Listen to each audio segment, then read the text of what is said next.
Hey playa, I'll be frank with you, being in the friend zone is not something you want to experience, yet it's so easy to fall into that role if you're just too afraid or too nervous to actually make a move and try something with your crush. Most guys end up in this position with the girl that they like. I know that's not really what you want to hear, you want to believe that you have a better chance and more hope than actually exists, but that's just not true. For example, if your crush has made any of the following statements in regards to where the two of you stand, you are teetering on that friend zone line, so here's how to recover.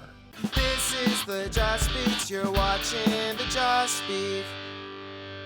Each of these statements are going to feel like a real punch in the face every single time you hear them. Now your crush just may casually drop them in, not really knowing that it's going to drop your morale and make you feel like you're losing ground with them. They might just casually say, "You're such a nice guy. Oh, you're such a good friend. Oh, you're so good to me. Oh, you're just so perfect."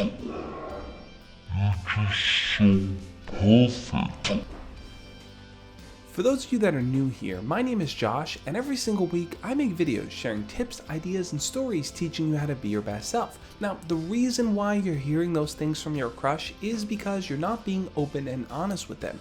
Chances are you're skirting around the issue of actually showcasing your feelings, and because of that, your crush just sees you as a friend.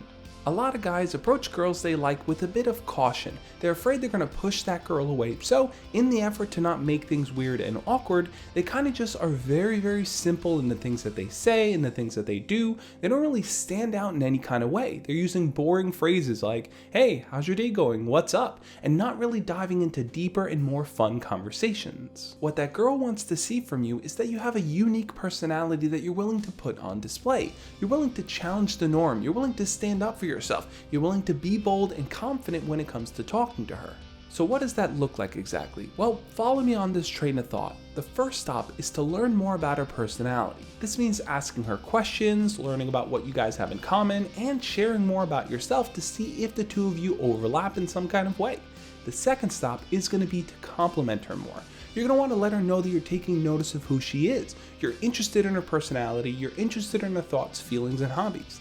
The third step is to start flirting with her. Start creating a bit of tension by joking around with her, coming up with little things you can make fun of her for, tease her for. That's going to help build that tension and let her see that, hey, you're not the kind of guy that you just want to be friends and be walked all over. But the key step here is going to be to ask her out.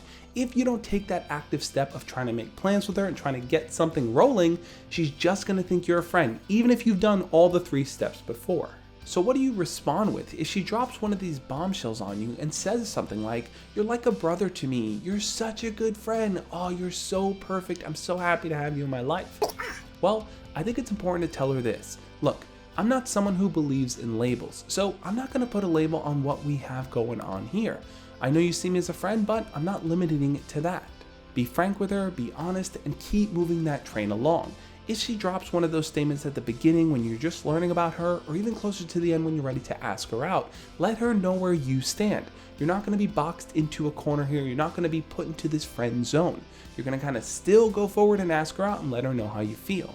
Now look, if she keeps asserting to you that she only sees you as a friend and is not interested in dating you at all, it's incredibly important to be respectful of her wishes here. Don't try to fit a square peg into a round hole. Just because you want to date her doesn't mean it's your job to convince her or make her actually give you a chance.